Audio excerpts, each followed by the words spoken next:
Hey, Rob Pincus here, and I think we are live. This is Personal Defense Network live for January 2019. It's a new year. We've got a great new lineup of events coming all throughout the year at Personal Defense Network. We've launched our new Platinum level of membership just a couple of weeks ago, and in fact, this coming weekend on February 2nd, I'll have the first interactive live distance education event with all of our Platinum members. So if you are a Platinum member, I hope you've been going through the coursework and getting ready for that. It's going to be fun. I'm really excited about this next evolution of our ability to convey information to people across the internet or through DVDs or through books or through articles, through television. I've been doing distance education one way or another for a long time, and now we've evolved to the point where it is interactive here at Personal Defense Network. So the Platinum membership is really exciting. If you're one of our Premium or Gold members, you already should have been able to see an opportunity to get in on the Platinum classes, and if you're not, hit me up on social media. If you're interested in seeing what the next evolution of Personal Defense Network looks like, send me a private message or get in touch with Personal Defense Network directly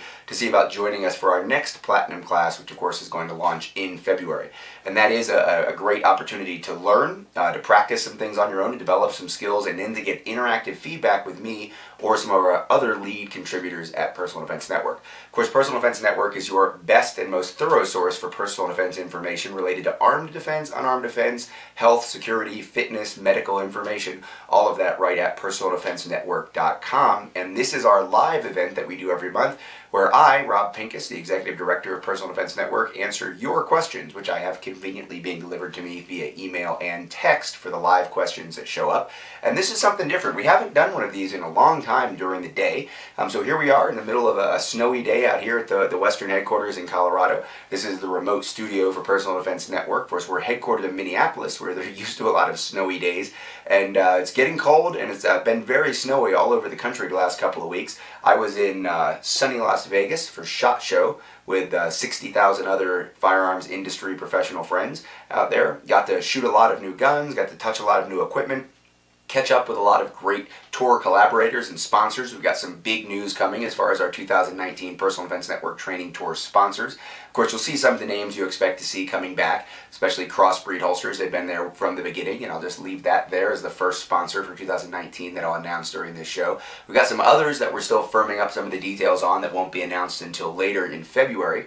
But we do have a lot of people returning. We've got some really cool new names. And of course, the same thing is true for our instructors as well. Our instructor cadre for the Personal Defense Network Training Tour has always had a diverse group of people that both complement some of the training that I put out and that the Combat Focus Shooting Team puts out in terms of armed defense, but also gives us an expanded array of expertise in terms of medical information, of course the personal defense information that includes the unarmed training, things like that. And the one name that I'm going to announce is Jared Wahingi. He's going to be joining us this year as a Personal Defense Network Tour trainer. He's going to be training not only all over the U.S., but he actually trains internationally. And sure, he's a gun guy, he's a police officer in Utah, but he's most well known for his unarmed, baton, and knife defense training. So he's going to be joining us on that front as well. And of course, a lot of the names that you're used to seeing will be joining us back on the tour, our medical side, the unarmed side, and of course the firearm side, especially some strong presence from the ICE Trading Company team.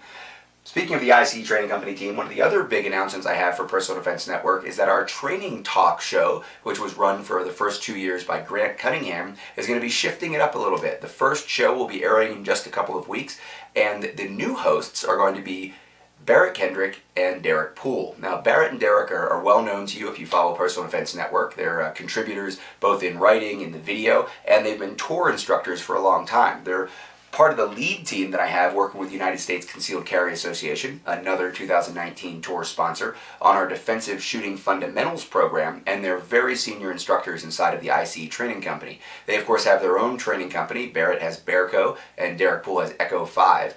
And they do training all over the Southeast, really all over the country, but they're based down in Louisiana and Florida, respectively. And they're going to be hosting a much more interactive version of Personal Defense Network's Training Talk as a monthly show discussing important issues related to training methodology, doctrine, and skill development for all types of defensive uses, but especially the armed defense. They're going to have a little section on gear, and they're also going to be talking about one of our newest additions, Gear Talk. So they're going to have the training side, mostly concept, a little bit of Gear Talk on their show, and Kenneth Ross is going to be taking over from CrossTech. He's up in Michigan. He's going to be taking over the helm at Gear Talk, and that's going to be a show that focuses on the tools that we use for personal defense or home security, personal safety, even medical equipment, with a little bit of training theory thrown in, I'm sure, because it is Personal Defense Network, and really that's what we're all about. So those are some of the big announcements, a rebirth of our Training Talk show, another show being added to our live broadcast events during the month, Gear Talk with Ken Ross, and I'll be doing the interactive platinum classes, sometimes 2 a month, usually 1 a month throughout this year as we kick off that new level of membership. So with that said, let's jump into the questions. Let me get the questions opened up here.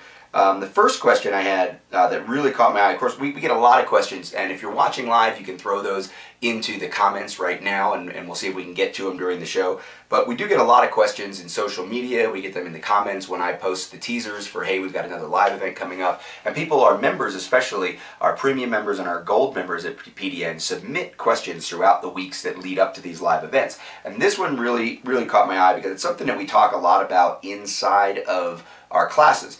And the question is, for CCW in a low light situation, would I discuss the benefits of a light versus a laser attachment? And that's coming in from Dan. So check it out. Here's the thing.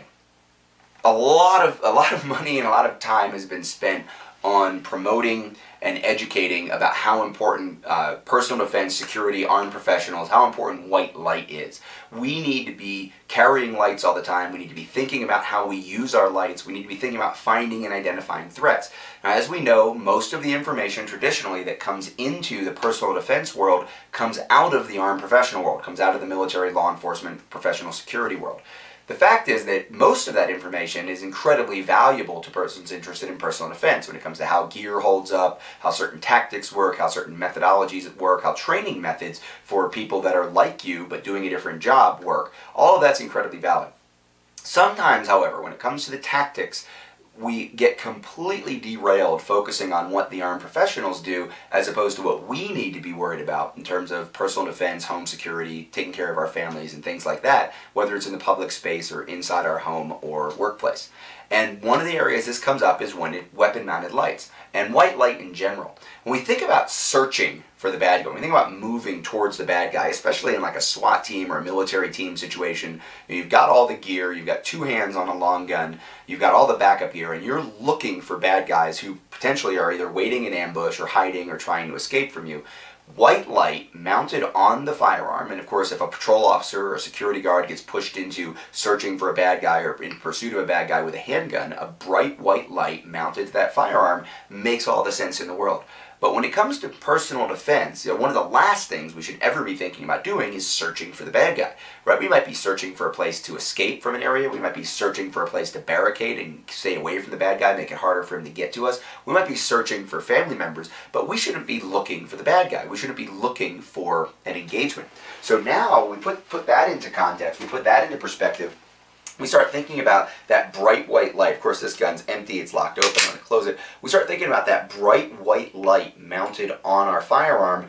Can it help us identify a threat when one is coming towards us as opposed to a friend, a family member, a police officer, or something like that? Absolutely. Would I much rather do that with a handheld light like this?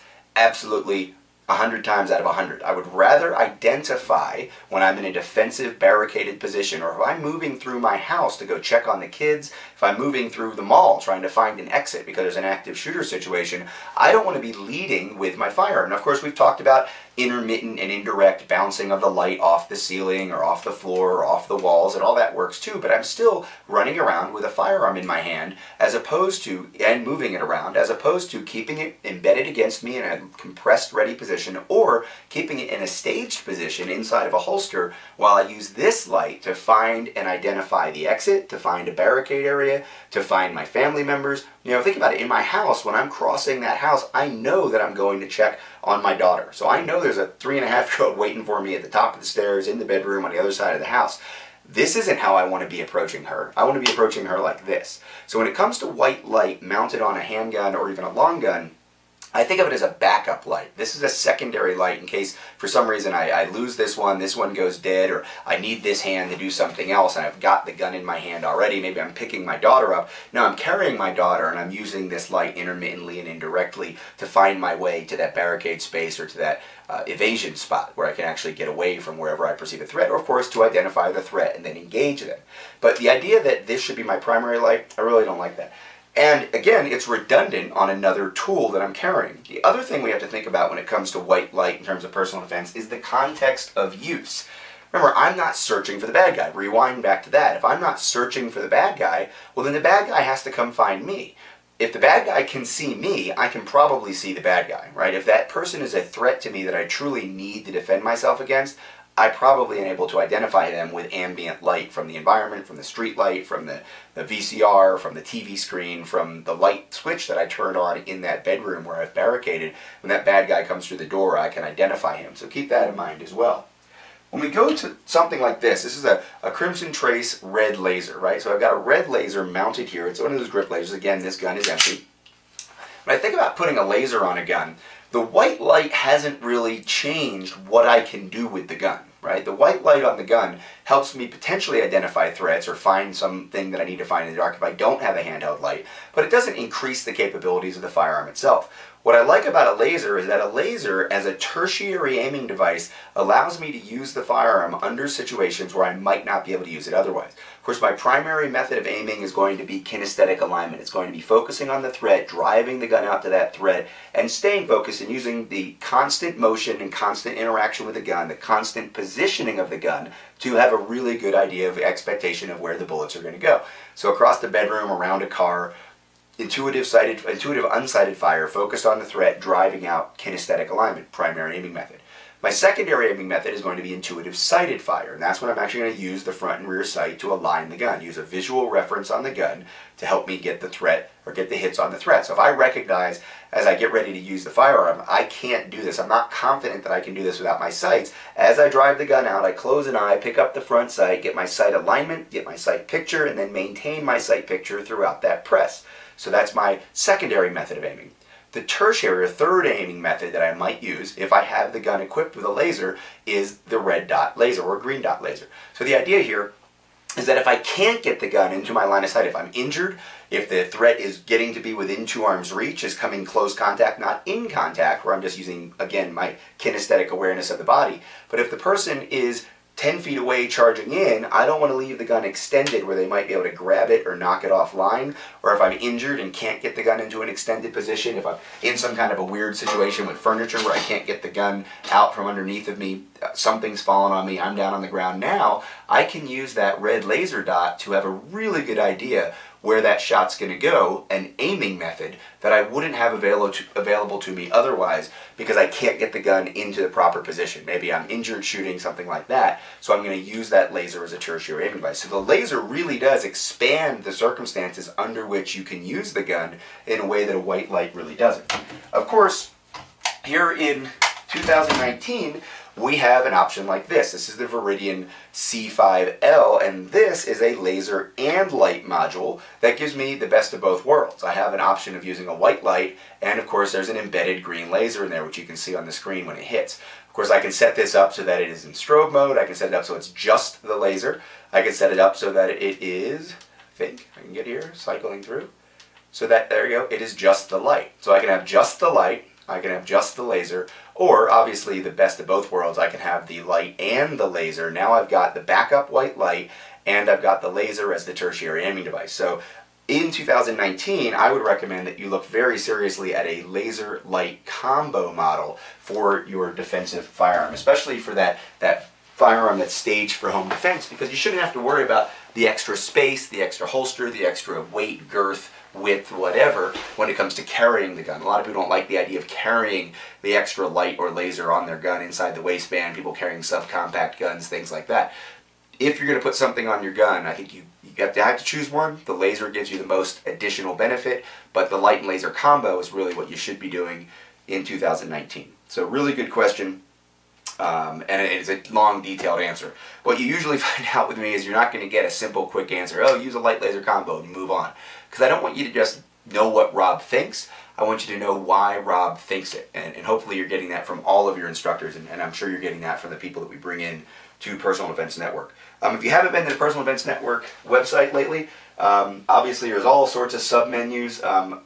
I say go here and hit videos. It's really like that's where the heart of PDN is. Remember, we started as a DVD series back in 2005, and we switched over to a digital platform in 2010, or started developing this online digital platform in 2010, and we switched exclusively to digital only in 2015. So this is where you're going to get to see kind of what the latest, greatest videos are. Of course, you can go in here and find subcategories as well. You can find some of our most popular videos. There's a lot of different ways you can navigate the website, but I like to send people directly to that video tab because it is kind of the heart of what we do. There's an articles tab as well, where you're going to see articles from some different contributors. I've got the top 3, I think the 3 most important articles for the novice, the intermediate student, and the advanced student from 2018. That's the latest article that I've written. Stimulus response patterns, a really important topic if you're going to, especially if you really want to understand the deep layers of training methodology. Clint Macro wrote a great article about that. He's one of our frequent writers. The training tab right now is still kind of a leftover page from the 2018 tour, but in just a couple of weeks you're going to be able to hit the training tab and see the list of classes for our 2019 training tour, the new list of sponsors, and you'll get to learn more about all of our new contributors and the classes that they're going to be offering. But you can see we still have the lineup from 2018, and as I look at this, I see 1, 2, 3, 4, 5, 6, 7, 8. I see 7, probably 8 of these names that are going to be coming back with us on the 2019 tour, and we're going to have a couple of new additions there as well. So go check out the PersonalDefenseNetwork.com website and learn more about what is exactly available. Hundreds of free articles and videos. If you're not one of our higher levels of membership that get to see even more, there's still free articles and videos, hundreds of them available. Craig says, I've seen many videos from self-defense training sources that involve hand-to-hand combat and close quarters techniques that harken back to my military training. Craig says he's a 68-year-old geezer, and he thinks it may not be realistic for him to expect to train in this way should he encounter a bad guy who's 40 years or more his junior, faster, and in physically better shape than he is. Yes, absolutely. You have to know your limitations, Craig, and we all do, right? I'm not the biggest, bulkiest, strongest guy in the world. I may be able to move fast. I may have good range of motion. I may understand technique. I may be more or less practiced. I may be, relatively strong for my size because of the way I've trained. But the reality is, at the end of the day, some 300-pound guy wants to get me up off the ground. He's going to be able to take me wherever he wants to go. And it's not going to be hard to get my 170, 175 pounds up off the ground for the 300-pound guy who spends any time in the gym at all. So I have to be aware of that, right? And if you're a 68-year-old guy and you're running a $150 and you aren't super flexible and you don't have a great range of motion and you don't have the strength that you used to have, then you have to be aware of that too. So it kind of goes for everyone. If you're a 280-pound guy that was a great football player 20 years ago, but today you have a little bit of a strain when you get up off the couch, well, you're not going to be able to move very fast. You may not have the range of motion. You may not have the strength in a usable way other than supporting yourself and moving around. You may not have the strength to be able to manhandle someone, control them, control the weapon that they're trying to use against you. So we all have to really look very, very closely at our physical limitations and build our strategy, if you will, around that. We can't have a strategy of I'm just gonna punch the guy in the face and he's probably gonna fall down if you don't really know how to throw a punch and you don't spend a lot of time in the gym hitting bags and a lot of time doing force-on-force stuff, actually hitting moving real people in off-balance situations. The idea that even in isolation you might be very strong, or in isolation maybe like a kata, right? If you're like a martial arts guy and you may be able to go through a kata like perfect moves, do everything you're supposed to do and all that and get the marks and get your belts and get your stripes, that may or may not translate well to actual personal defense. So recognizing our limitations and building our strategy and our tactics around that is really important. So the idea would be, if you're not super physically fit, then yes, you should absolutely realize you're going to have to rely more on awareness, to avoid situations. You have to rely more on home security to be able to barricade yourself and keep someone from being able to get to you, maybe security in the workplace. You're also going to need to worry a lot more about the tools that are, you know, obviously like the great equalizer. That's the whole idea, right? I carry this firearm because regardless of that 320-pound, you know, mixed martial arts, you know, weightlifting, super strong, super fast, super skilled guy, well, this 9mm pistol equalizes my 175 pounds to his 320 pounds really quick, if I have the space and the time and the awareness to use it. And that's always the big if.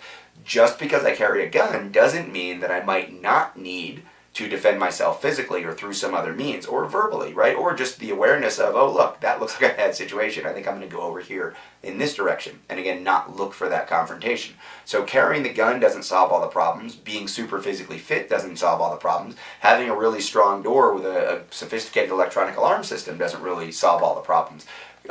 Self-defense is a comprehensive thing, right? You've got to take a comprehensive approach to it, and definitely be aware of what your limitations are and focus on your strengths, but always be aware that you may be in that physical position where you need to fight to your defensive tool, or you need to fight to the communications device, you need to fight to the security system. Right, and that's important, and in recognizing that is important. So I think your self-awareness is really important to begin with, Craig. Jason says, Rob, do you recommend individuals with concealed carry to have coverage like the NRA cover guard? I think they mean carry guard. I'm not even sure what's going on with that particular program. I do not recommend that program just because of the way it's structured. Paying after you are acquitted if you are charged, as opposed to some of the other programs which I think much more appropriately fund your actual defense and are invested in your success because they want to help you as one of their members come out of the other side of a justified defensive use of a firearm without a criminal record and with as little, I would say, aftermath as possible. There's always going to be that aftermath, emotional, psychological, the legal process that goes after that, maybe physical injuries that you had during the fight. But minimizing that. And programs like USCCA, obviously I'm aligned with them. It's not an insurance program. They've had a lot of major changes in 2018 at USCCA. So take a look at what they're doing. Armed Citizens Legal Defense Network and CCW Safe. Those are the three that I've always, I didn't say always, but for the last several years I've looked at those three programs as viable options for everyone. I did write the live fire curriculum, the Defensive Shooting Fundamentals live fire curriculum for the USCCA, and I'm working very closely with them. I have a lot of respect for those people and their intentions and their ability and their program to help their members. So that's probably the one I would say go take a look at first. But again, I have respect for Armed Citizens Legal Defense Network and CCW Safe as well. As far as do I think you need that, I don't think you need that. I don't think it's irresponsible to have a concealed carry permit or to be able to carry in a constitutional carry state or have a gun staged for home defense and not have one of those prepaid legal or insurance or assistance, legal defense assistance programs, or whatever you want to refer to them as. But I certainly understand a lot of people are very interested in them, and I don't certainly think it's a waste of money. It kind of comes down to if you're an insurance kind of person or not, right? Like I have insurance because I need to, because the bank says the mortgage on the house, I need to have house insurance. The state says I have to have car insurance. I'm not really the kind of person. I'd rather have some cash put away for that rainy day, and if I need to fix something, I fix something. If I need to do some damage to somebody, I take care of them. And that's how I look at it personally. But a lot of people don't look at it that way. They embrace insurance policies and the opportunity to put off some liability, especially for look at health insurance, right? We probably all realize that health insurance is a really good idea, especially for the worst case scenarios, the things where the healthcare bills can run up into the hundreds of thousands or even millions of dollars for certain worst case health scenarios. Certainly ending up in court because you had to use your gun to defend yourself or your family, that's a worst case scenario, and that definitely is worth thinking about whether or not you want to have the preparations made for that ahead of time. Martin says, it seems to me like it's time for the J-frame revolver to get a new chance in defensive shooting and self-protection realm. I have no idea why Martin thinks that. So I've carried a J-frame a lot. The new revolver from Kimber, I mentioned Grant Cunningham, our original host of the Training Talk show. He was very involved in some of the design elements of the Kimber revolver, which is a brand new revolver released, definitely intended for defensive carry. Brand new revolver released on the market just a couple years ago. So the revolver, the small frame, the J-frame compact revolver certainly hasn't gone away, but I don't know that it needs to have any special extra attention. a limited platform. It's a harder trigger to shoot. It's obviously got less capacity. It's much slower to reload once the gun runs out of ammo. You know, a lot of people say, well, that J-frame revolver is never going to malfunction. That's a never in air quotes. They say, well, I guarantee you it's not going to work after 5 or 6 shots, right? Depending on which compact revolver you have. So if you've got a 5 or 6 shot revolver, you know it's going to stop working after 5 or 6 shots. I think with a proper modern semi-automatic handgun, you should expect to be able to get through your 7, 8, 10, 15, 12, 17, 18 shots that are carried in that magazine and know that in just a couple few seconds you can reload another 8-round magazine, 10-round magazine, 15-round magazine should your fight continue beyond that. And I think that those are probably the most compelling reasons why I don't recommend the revolver, nor do I personally carry a revolver. I can't say ever, but I haven't carried it very often in the last 4 or 5 years. So that's where I am on that. Let's see what else we got here. How about this one, Mark? Best carry method without having to worry about the weather, in the waist or on the belt. So in other words, when you're in Arizona, carrying either way doesn't seem to bother you. This is from Mark. And I think personally that if you really want to be like all weather ready, like in Colorado here, we have some days where literally there's a 60 or 70 degree difference in temperature. If you get up really early, you might be down in the teens, and then when you in the middle of the day, right out there in the hottest part of the sun, sitting on top of a rock while you're out hiking or out in the wilderness up on a mountain somewhere, it can get up into the 70s. So when you start seeing 40 or more degree temperature changes in one day, you dress in layers and you change the way you dress throughout the day. If you're wearing outside the waistband, you may go out in the morning with that heavy coat and the pullover and the t-shirt underneath and be just fine, but somewhere in the middle of the day, you're I forget what Rob Latham calls it, but it's like conscientious carry. Conscientious carry is when you have a t-shirt kind of pulled out over a gun just to kind of conceal it, but there's obviously something on your hip, but you're not showing the gun. So it's not really concealed carry, you're just being conscientious of the fact that you're not supposed to be open carrying, or it's frowned upon in the area that you're at. And I don't want to do that, right? So I think inside the waistband, deep concealment, relatively deep concealment. Right now, like the way I'm carrying underneath of this shirt, here's this gun. I could put on another layer. I could tuck this shirt in. I could put on a heavy jacket. Is it going to take me a little bit longer to get to that gun? Once I have, gloves on, I have to strip the glove. If I have a jacket, I have to open up or pull up. If I have a sweatshirt on over top of the polo, it's definitely going to take me longer to get there. But if I'm dealing with temperature changes throughout the day, or if I just want one holster and one gun and one way to carry throughout the year, or even when I'm traveling in different climates, then inside the waistband is definitely the way to go as far as that goes. Let's see. How about... So Rob asks me, Rob asks the other Rob, how do you handle a situation where there's more than one good, quote, and this is in quotes, good guy? You're with a friend who also carries, you both decide to intervene in an unknown scenario, obviously not coordinated SWAT team stuff. He's talking about two people who happen to be out in the public space, something happens, both good guys draw their guns. Now, he specifically mentions when you're out with a friend, but there are now over 30 million concealed carry legal Americans out there, right? There's somewhere between 15 and 20 million people who can carry on a permit, and there's somewhere between 15 and 20 million people who can legally carry in constitutional carry states. We now have over a dozen constitutional carry states. So when you look at about 32 million people out there who can carry a gun legally, plus all of your armed professionals, right, who may be working or able to carry off duty, the police officers and such, you have a lot of people out there in the world who are probably very similar in terms of where they hang out. They're densely populated in certain places, like Arizona is going to have a lot of them, Manhattan's not going to have a lot of them. So when you start thinking about how we concentrate populations, how people of a certain mindset, people of a certain lifestyle are probably likely to be in the same kinds of restaurants, same stores, same parts of town, it becomes more and more likely every day that you are going to encounter something in a public space that requires you to pull your gun out, and there's going to be another good guy in that space. So learning how to interact with other people in the environment, whether it's just your friend or your family or coworker that you know is armed ahead of time, or that stranger who is also a well-meaning person carrying for personal defense, you really have to think about this more and more. And this is something that in our community we're just really catching up to. You know, there's been a dramatic change in the firearms community over the last 20, 30 years, right? You go back to 1990 and there were as many states as we have now where there's constitutional carry, where you couldn't get a concealed carry permit no matter what, right? Including Alaska and Texas. So when we think about, whoa, everybody carries a gun in Texas, everybody carries a gun in Alaska. Well, 30 years ago, you couldn't do that legally concealed. So just imagine how many more people, how much more likely it is now that you're going to run into another good guy that's armed. So a couple years ago, I started a class called TPAD, Two-Person Armed Defense.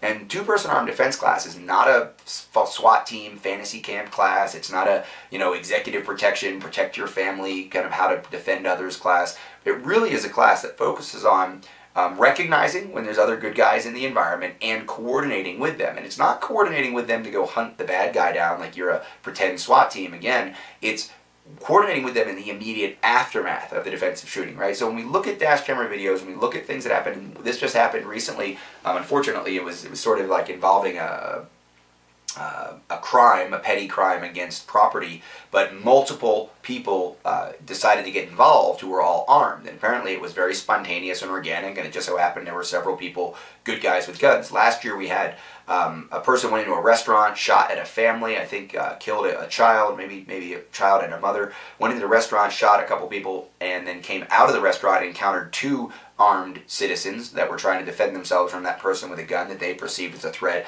that were not connected, had nothing to do with one another. Of course, we see this all the time in law enforcement and the military, right? When we talk about good guys on good guy kind of wounded. We just had a situation here in Colorado where an off-duty officer was killed by an on-duty officer related to a pursuit, and it's very unclear exactly what happened there. A couple years ago in Texas, we had a plainclothes officer responding to an active shooter situation when an on-duty school resource officer saw him running down the aisle, running down the hallway with a gun in his hand and shot him. So we know this happens. We have to start training for it better, and that's what two-person armed defense is about. You know, the way I see it, bad guy's going to show up, we're all going to react, then we're going to learn, you know, we're going to go into our learned responses. I'm going to shoot the bad guy, or you're going to shoot the bad guy. At some point, when we're done with that first bad guy, I'm going to pull that gun back in and start assessing the environment, and I'm going to realize there's another guy with a gun. Well, in the olden days, guy with a gun, turn and shoot. Right? And that's how it was. You're walking through a shoot house, you see a guy with a gun, you shoot him. Unless it was a guy with a gun and a badge. Right? But now, we have so many people out there that are doing concealed carry that I tell people, you know, you've got two categories of people with guns. You've got people you need to shoot, and then you've got people you don't want to get shot by. Right? Police officers are people you don't want to get shot by. The other good guy with a gun is people you don't want to get shot by. So when we talk about assessing, right, this is why we don't just move our head around like and scan, right? We assess. I got to stop and look, because seeing a person with a gun starts the process of focus, but it doesn't mean I'm in a fight. So I'm focused on that person, and then the decision is, okay, what am I going to do now? Right? Am I going to drop my gun and surrender because it's a police officer? Am I going to turn my gun or am I going to turn my body towards them and say, hey, stop, drop, give them a verbal command? Am I going to hide my gun from them and let, hey, I'm a good guy, right? So that they don't get threatened by the gun, but they realize that I'm a good guy because I perceive them as just a person that isn't attacking me but doesn't really know what's going on? Or am I just going to like slink back here behind the corner and just watch this play out for a second because I have no idea whether or not this guy is a threat to me or everyone else, but I'm not ready to shoot him? Big difference, right? What I probably don't want to do is stick my gun out when I'm not ready to shoot and start yelling at him, because that's going to make me look like a threat not only to him, but also to anybody else. Because remember, if he's there, she's there with a gun in her hand, there may be somebody else over here, another good guy with a gun. And if I start looking like a bad guy with a gun, guess what's going to happen? Bullets, right?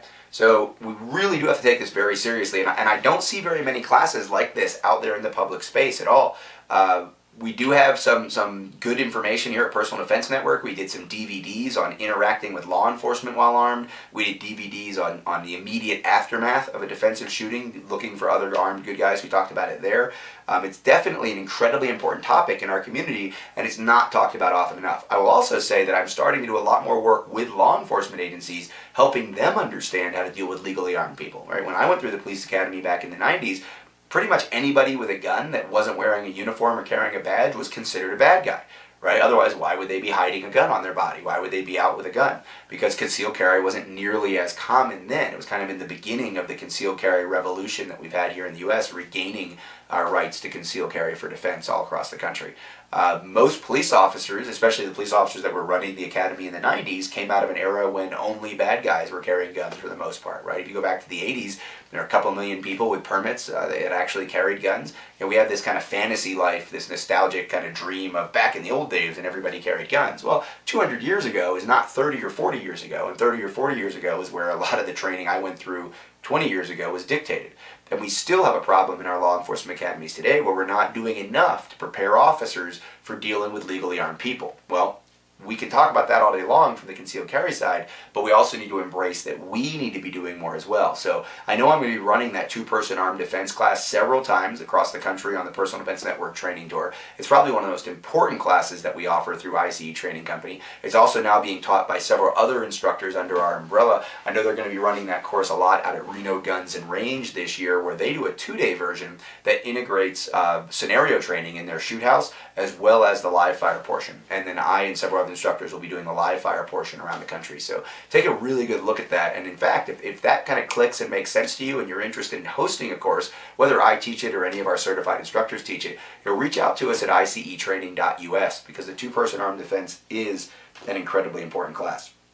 Let's see what we got as far as live questions. Oh, we got a bunch of live questions. So let's see. How about someone asked about the taser dart thrower versus a pistol. So a taser is an electrical muscular disruption device where it shoots out 2 little probes. Those probes are connected to the device, and it completes an electrical circuit when the probes hit the person that disrupts the ability of the brain to send messages to the muscle. So it sort of overrides the muscular control. Obviously it causes a lot of pain and shock as well.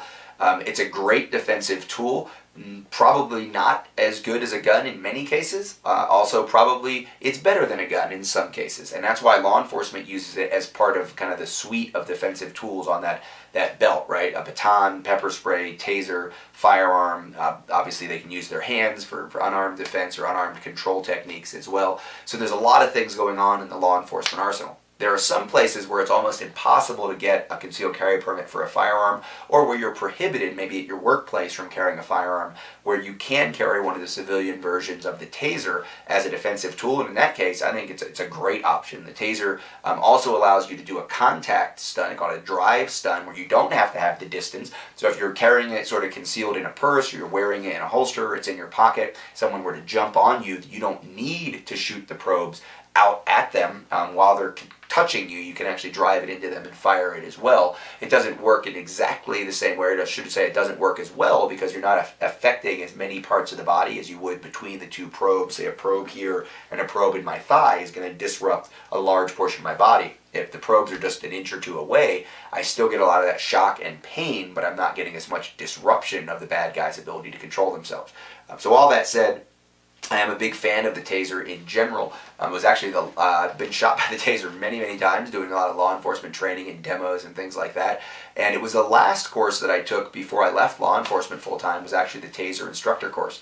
I never got to carry one on duty though. I feel like I kind of maybe missed out on having that tool. I'm not a big fan of pepper spray in a lot of cases, especially for law enforcement, because I gotta spray the guy and then I gotta grab him anyway, so I end up getting cross-contaminated. That taser has really revolutionized use of force issues inside of law enforcement. So that's definitely something you should consider.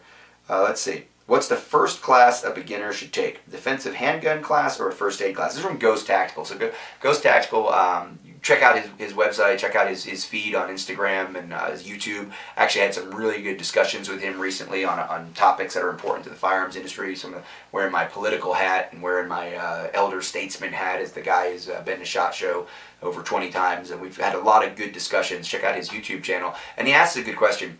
What's the most important thing that someone should take in terms of a class? A defensive handgun class or an emergency medical class? Well, there's no doubt that the emergency medical class is going to be infinitely more likely to be used by the average human being, right? Now, here's the trick. If you're carrying a gun already out in public and you haven't taken a defensive firearms class, go take one, right? And I'm not talking about your concealed carry basic permit class, the license to carry class, or the NRA basic pistol class. That doesn't count. If you're carrying the gun out in public, you really owe it to yourself to be better developed in terms of your specific skill for defensive shooting than I would say that 99.9% of people are prior to having taken their first legitimate defensive shooting class. Is it possible that you grew up with guns and you've watched all the YouTube videos and you've watched all the Personal Defense Network videos, you've read all the articles, you've read my books, and you've gone out there and trained yourself and practiced and developed yourself to the level of skill that you would have attained under a professional coach, a professional educator's eye in a 1 or 2 day course? It's possible. But remember, as I said at the very beginning of this show, the thing about distance education is it allows us to reach a lot more people than will actually come to a course. It allows us to have impact on people, and for you to get impact and get education and probably develop your skills at a much lower cost of investment, right? Obviously, it takes more time and money to show up at the range and shoot 1,000 rounds for a couple days with me than it does to do a distance education class on defensive shooting fundamentals. But I don't believe that in the 99% of the cases, that distance education class and taking that information and going to the range and practicing on your own will develop your skill and develop you in terms of being prepared as much as going to the class with that skilled educator. So whereas I understand the point Ghost Tactical is trying to make is that we're all much more likely to need medical skills than we are to need defensive shooting skills. The reality is if you're carrying the gun, just as in terms of responsibility to yourself and everybody else in the public space, you really should take that class as well. Now, having said that, and you guys have seen me do this, if you watch me, you've seen me do this a bunch of times, I'm carrying my emergency medical kit. I carry the emergency medical kit more than I carry the firearm. I can carry this on a plane. I can carry this in Europe. I can carry this in Manhattan. I carry this when I go out drinking. I don't carry a firearm in those situations, right?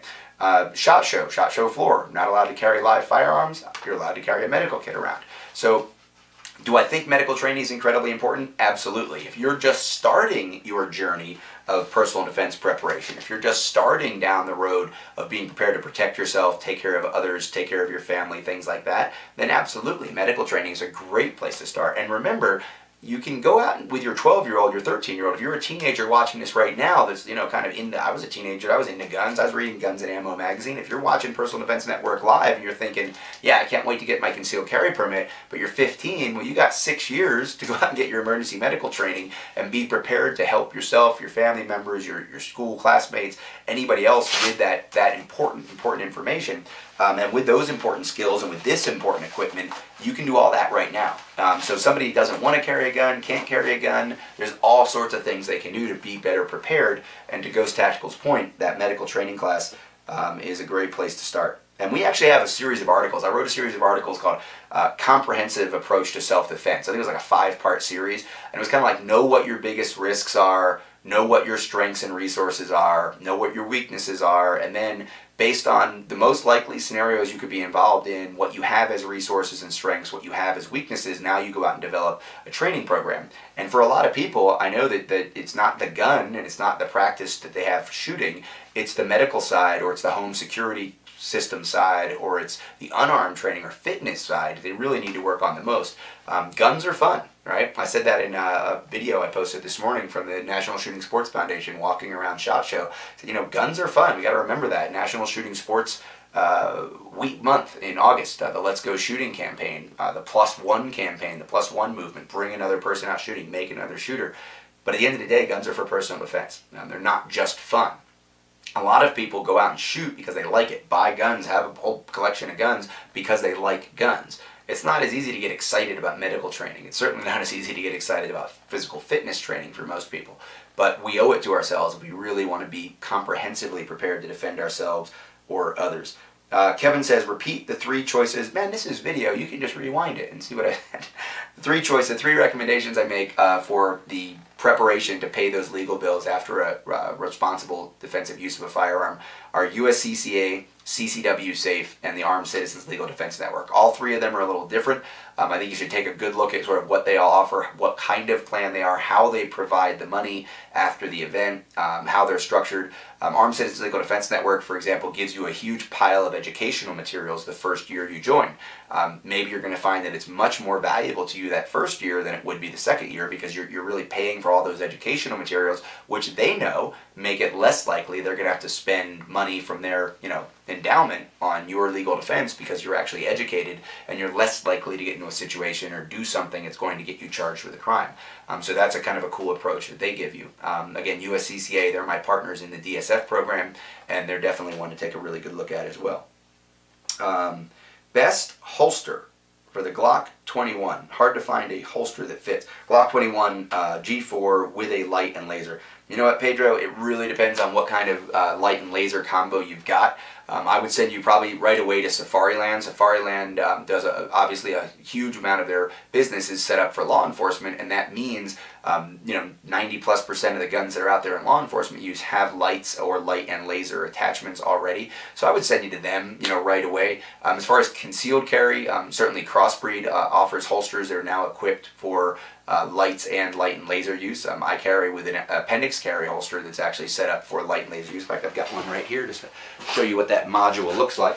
So that one there is set up for a Veridian, probably the reactor, that little tiny laser only, not a light and laser, but that little bump is the instant on magnet, so that when the gun is removed from the holster, that light comes on immediately. So Crossbreed is a great source for the deep concealment ones. Filster, I know, has been doing one that a lot of people like, that he can probably has a limited number of lights and gun combinations, but holsters are incredibly personal things. Well, what's the best holster? I don't know, because the way you dress, the gun you carry, the light you carry, your body type, the position on your body you're going to carry, a lot of factors play in there, Pedro, but you're going to have to hunt around there a little bit. Biometric safes work well. I've heard they have a high failure rate recognizing fingerprints. Biometric safes have come a long way. Biometric safes have really, they started out, I didn't trust them, I wasn't super excited about them. More and more, the ones that I see from modern governments, I was just out there, one of our longtime sponsors on the tour, and I've worked with them on TV shows. I was just doing some live broadcasts from their booth at SHOT Show, is Gun Vault. And Gun Vault, the Gun Vault family actually added, this is a stack-on dual purpose, storage and staging at the top, a quick access drawer at the top, and then traditional staging safe down at the bottom. Stack-on is now part of that whole family. So it's Cannon Safe, Gun Vault, and Stack-on. And I was checking out a new vertical storage for long gun, a defensive long gun that uses a biometric from Stack-on, and I was really impressed with it. It was super fast, super easy to use, very, very efficient, like one button right on top of the handle, so if you're using your thumb of either hand, you grab the handle as you put your thumb down. As soon as it beeps, you turn, open it up, and you've got access to that defensive long gun, shotgun, rifle, whatever you may have in there. So I trust the biometrics now in a way that I didn't 10 years ago. The Identilock unit that's sitting up here, you may not have noticed, but this was actually on the M&P, the Smith & Wesson M&P that I used earlier for the demo with the C5 light and laser combo. This was on there, right? And that button, you saw how fast it goes there from blue to green, and it's unlocked, and then it flashes red to let me know I need to charge it. I think every time I demo this on video, it reminds me that I need to charge it. But that's very quick and efficient. Goes from locked to unlocked very, very fast and just drops off. So while I may not have been a fan, if you go back and look at some of the videos in the archives of PDN from 10 years ago, and I was maybe 15 years ago, and I was saying, not so much on the biometrics. I really like the push button options. Times have changed and the technology's gotten better, right? Obviously, like I use the biometric all the time here on the phone as well, so I do trust that. We got about 10 minutes left, so I've got a couple other little live questions. I'm actually going to go back to our questions that were submitted ahead of time, and there were a couple other ones in here I wanted to hit. So Ken says, with most security systems relying on power being available, what are some good backup options for when power is lost? Well, first, I'm not sure if you mean backup options in terms of strategy and tactics, or if you mean backup options in terms of power. We do have a DVD, and there's some videos available online in terms of extreme natural disaster situations and catastrophes that include power going out. We talk about generators and things like that. Excuse me. I will tell you that for the most part, if you have a power outage, I think that the biggest thing that you lose, most security systems, proper security systems, are going to have battery backup. So you're going to have a battery system backup for a significant amount of time. You're going to have cell phone backup redundancy if you have hardline on your electronic systems, if they're installed and monitored by any of the major companies. There's more and more of these do-it-yourself security systems out there, and I'm a big fan of them, right? But again, once your power goes out, if you don't have a battery backup, you do lose some of that sophistication, and the most important part of the sophistication that I think you lose is the cameras. Now, I started to use cameras years ago as part of the tactics of home defense. So the idea is that if there's a bump in the night, something's going on, I can look at the cameras on my phone and watch to see if anyone's moving across the open space on the main part of the floor plan. I can look to see if someone's moving up the stairs or down the hall. I might even be able to tell on the cameras where a door is open that wasn't supposed to be open. So traditionally, you'd have to go to the keypad, or if you have a tablet, or if you have a smartphone app for your security system, you might be able to see that a motion sensor was tripped in a certain area, or you might be able to see that a Windows sensor has been tripped, and that's why the alarm was triggered. So you can sort of say, okay, someone did move through the living room at some point, or someone came in through that basement window, but the cameras give you real-time information. That's the most important part of the security system in terms of the tactics in the moment, telling your kids whether to, stay in the room or come to you, or your decision, how you're going to move through your house, where you're going to move, what you're going to do. Is it just the dog moving through the living room that set the alarm off for some reason, or is it actually a human being? And if it is a human being, maybe even on your cameras you'll be able to tell, is it just the kids coming home late from a friend's house? Is it somebody coming down to get a glass of water? And obviously that can help you avert a tragedy as well. So the camera system is the most important system, and backup battery, emergency battery supplies that you might have like for a computer that give you a few minutes to back up the system, or truly going all the way to a backup generator. Those cameras are definitely you're going to want them on that system. Let's see what else we have here. Mandy says, I've always stored my go-to long guns with the muzzle down. With practice of unwanted events, I found it easier to bring the long gun into the game. Keeps dust out of the barrel. Why does no one talk about this method of readiness? Mandy, I talk about it all the time. I don't know what to tell you. So, like literally, we go into this. I have this open just for the demo purposes here. Every one of these long guns is set up staged down. If you go into the tactical walls that I've got long guns staged vertically behind some of the mirrors, they're staged down. One of the nice things, even with the Canon safe line, I talked about this from SHOT Show. Obviously, the big safes with the keypad, the ka-chunk, open it up. They're for storage, not for staging. But when you open up the Canon safe, when they have the door, you got to see some of these. I don't know if they're in the camera, but there's little pouches and things like that. They do have a pouch situation that holds the muzzle of a long gun, and it's got a red tab, to remind you this is the gun you have loaded and staged for defense inside of your big stand-up safe.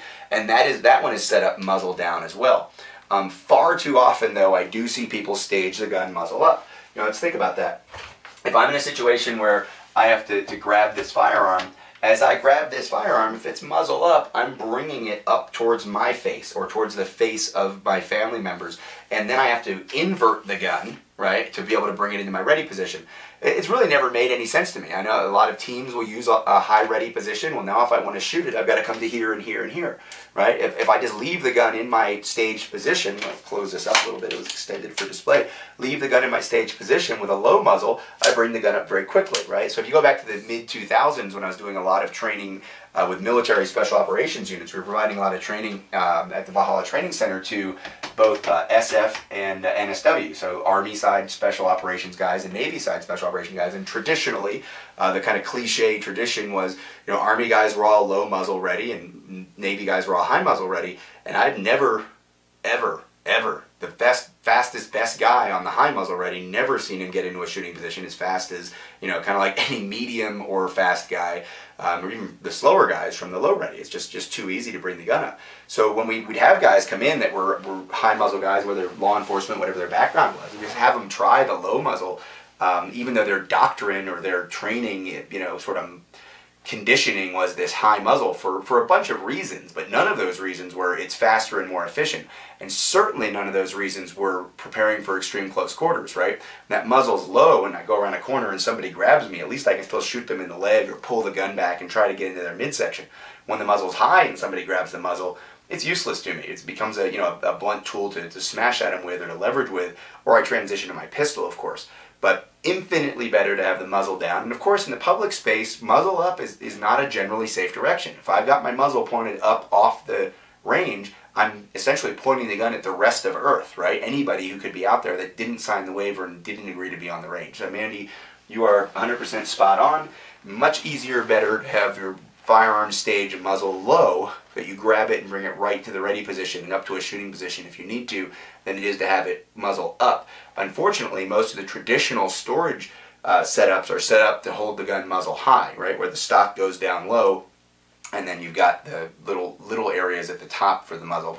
But again, it's different when you're in a gun shop, bunch of guns on display. Different when you're in a storage safe. When you're talking about quick access to a defensive gun, muzzle low is the way to go, for sure. I'm going to go back to live questions. I do appreciate, especially in the middle of the day, everybody who tunes in live. Let me see what I've got here. AC says, what gun would I pick if I could only have one? The Beretta PX4 or the SIG P320X5? Well, there's absolutely no doubt in my mind that I want that 320X5. The 320 is a beautiful gun. It shoots incredibly well. The X5 is just like kind of it's funny, talking to some of the guys at SIG, the intention of the X5 was for it really to kind of appeal more to competition or hobbyist shooters, but lots and lots of people have bought it for home defense, and some people are even carrying that thing around. So I've seen plenty of people come through class with it. The X5 is sort of the souped up, fancy, big, magwell version of the 320. It's a great gun. The 320 is a great gun. Of course, as long as you've had that trigger upgrade, the original trigger, there were obviously some issues there. So as far as that, I consider it a safety recall. I want to make sure people have had that new drop safe trigger installed. But the 320 is a great gun. The PX4, not so much. It's a complex gun. It's a complicated gun. It adds to the manual of arms that someone should need for defensive use of a firearm, being a double action, single action gun. It's a gun that it does fit a lot of people's hands. It doesn't fit as many people's hands, I think, as the 320 configuration does well, especially when you can consider that strong hand thumb needs to be free to be able to manipulate the extra controls. That slide mounted decocker safety issue needs to be manipulated with that strong hand thumb. So you need a longer thumb or a larger hand to run it well. And I've actually had one unit of armed professionals that carried that gun come through, and I think by the end of that class they were ready. They had just gotten them maybe within a month or so before, and the class that I put on for them was the first class they really ran with it. Now here's the danger. Somebody's gonna see this, and somebody who's a big Beretta fan or a double action, single action fan is gonna show up in the comments, or somebody's gonna take this and stick it on their page and say, look, Rob says you're carrying a crazy gun. There's a lot of people out there that run double action, single action guns really, really well. And this is where it's funny. I was having a conversation online with Gun Culture 2.0. Great guy, follow his stuff. He's really insightful when it comes to the sociology, the mindset. That's what he's doing, right? He's a sociology guy who's studying gun world. And of course that means he's going to get involved in the gear, and he's going to get involved in the training and those things. He kind of threw one of the old cliches and one of the old tropes from gun world, which, some of the guys he's training with are still kind of in a different mindset than I think is the most progressive, evolved mindset of defensive firearms instruction as he studies the entire scope of our community.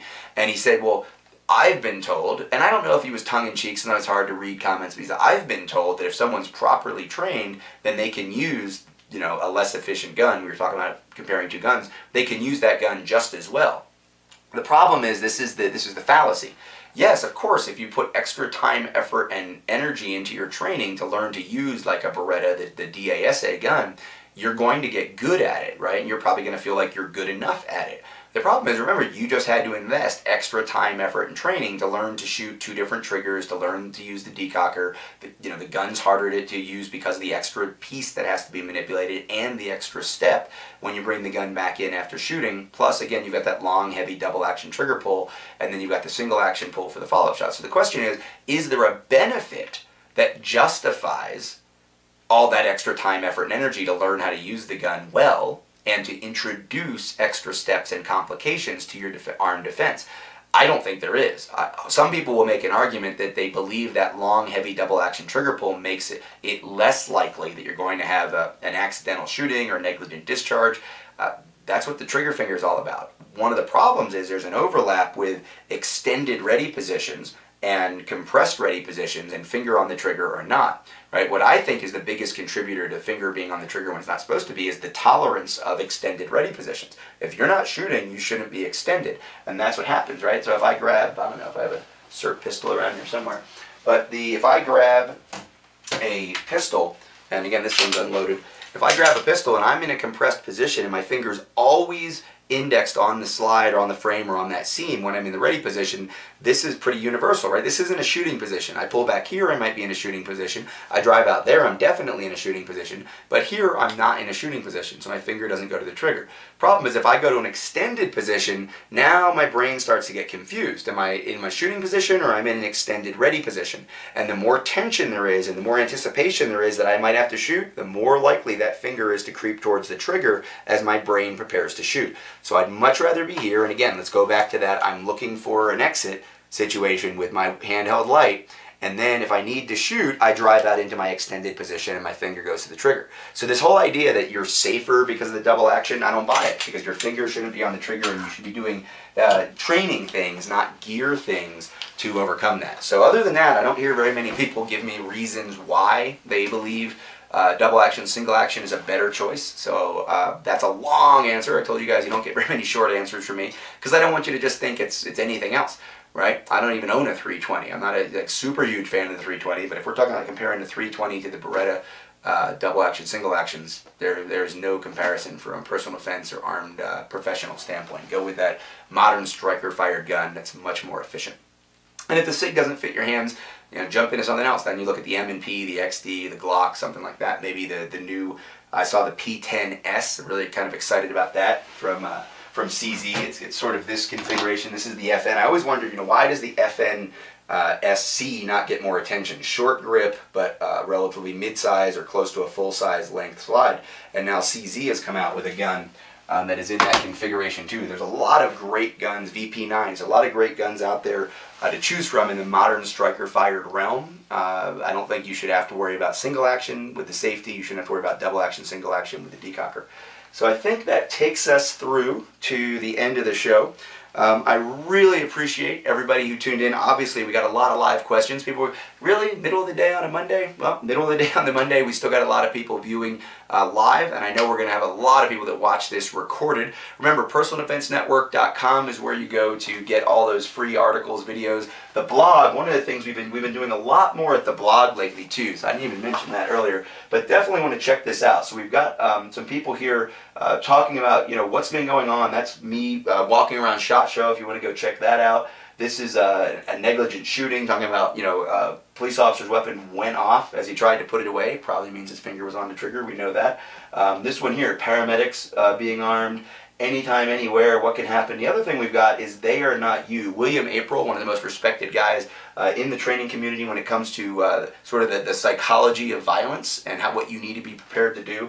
He, every couple weeks, gives us a They Are Not You story, which is usually a pretty shocking story, even as many years as I've been involved in this. There's some things that he finds that are just really unnerving in terms of how fast people go to violence, or how out of nowhere and unexpectedly people that you might have trusted or seen and thought, nah, they're just a little agitated, or no, they're just a little off, instantly go into incredibly high and vicious violent acts that you may need to defend yourself, or your family may need to defend themselves from. So take a good look at our blog, and again, as always, the video is probably the most important place to get started, because that is the heart of Personal Defense Network. Recorded video information, whether it's about gear, about training methodologies, about upcoming classes, and of course about some of our sponsors that allow us to bring all this free information to you.